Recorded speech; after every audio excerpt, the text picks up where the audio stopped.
Yeah, I texted the matchmaker right after that fight happened, and I said January, February, and I said let me know, and he said we'll see what we're gonna do come Tuesday, and I told him that's fine with me. We'll be here at MSG on Tuesday for Ally Quintus fighting Bobby Green at UFC 268.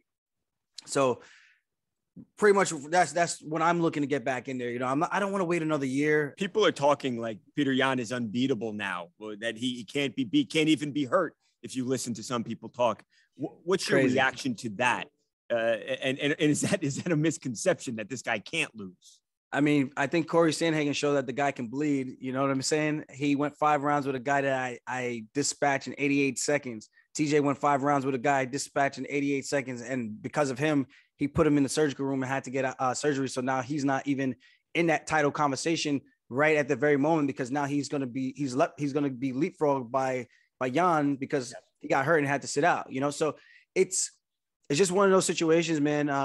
People are going to say what they want to say. And, it's a unique situation to be in, but I made out from it. And I think Yan is very, very human. And I think the questions that I had, they were answered in terms of Jan's grappling ability. I think he's good, but he's not the way I made him look. People will have this misconception that he's the best grappler. He beat the best grappler and made him look like he couldn't grapple. I'm like, dude, if you listen to any of the things that I've actually said, you would know, and just by comparison of my previous fights, that there was something clearly off with the Sterling that showed up on March 6th versus the Sterling that showed up in all those other 15 UFC fights, you know? So you can't do MMA math, but at the end of the day, I know when I'm on, I'm one of the best guys, if not the best guy in the world at this bantamweight division. I just can't wait to prove it because people have him rated so high. I think he's good.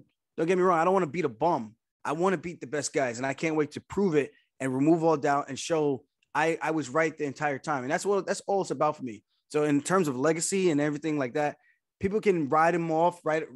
They're pretty much sucking him off. That's pretty much what they're doing. Yeah. They can do all they want, but at the end of the day, he still got to get in there and fight me. And that's what matters to me the most. Do you actually wish in a way you weren't the champion?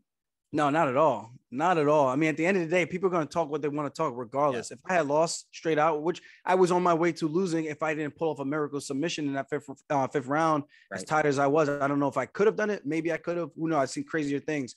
Miesha Tate, Holly Holm, you know, super one-sided, and she comes back and gets her down and gets on her back and puts her to sleep. So it's the fight game. Anything can happen. But at the end of the day, if I had lost straight outright, the fans would have been talking their shit anyway. So it doesn't matter. Like at the end of the day, people are going to be people. They're just human nature. We tend to just jump on people when we want to jump on people, and we want to ride with them when they're doing good. When they're not doing good, we want to abandon them. So that's once you understand that, I think it makes it easier to sleep at night. At the end of the day, I earned my spot to get there, to even put myself in that category of one of the guys who actually challenged for a world title, which not many people can say they're even done, you know? So with that being said, me winning the belt the way it happened, it sucks.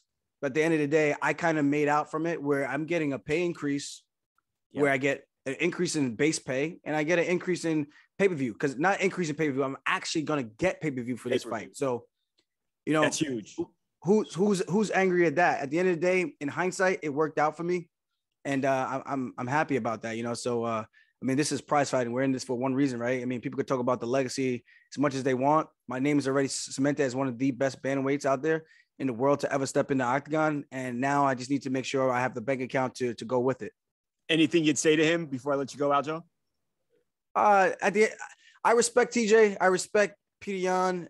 At the end of the day, we're all doing this for a reason. I got no animosity against either one of those guys.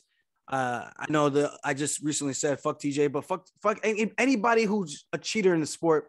Fuck you, man. Fuck you. There's no room for cheats in a sport like this. You know what I mean? We're in there playing for keeps with people's brain cells, and they're literally their body. He's in the surgical room. You know what I'm saying? So it's if he thinks that's shit talk, that's not shit talk. I think anybody in their rightful mind would say the same thing. Fuck that guy. Let that guy wait. And when it comes to Petr Yan, I can't wait to get my hands on that guy and just shut him up, shut everybody else up. And people better tune in, because as much shit talking as people have been doing online, they better make sure they open up their wallets and make sure they pay for this, because it's going to be a fight that they don't want to miss, man.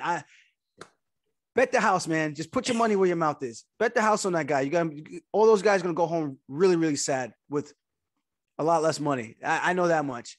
I'm a betting man, and I bet on myself every single time. So if they're that confident, bet on their guy. Bet on your boy.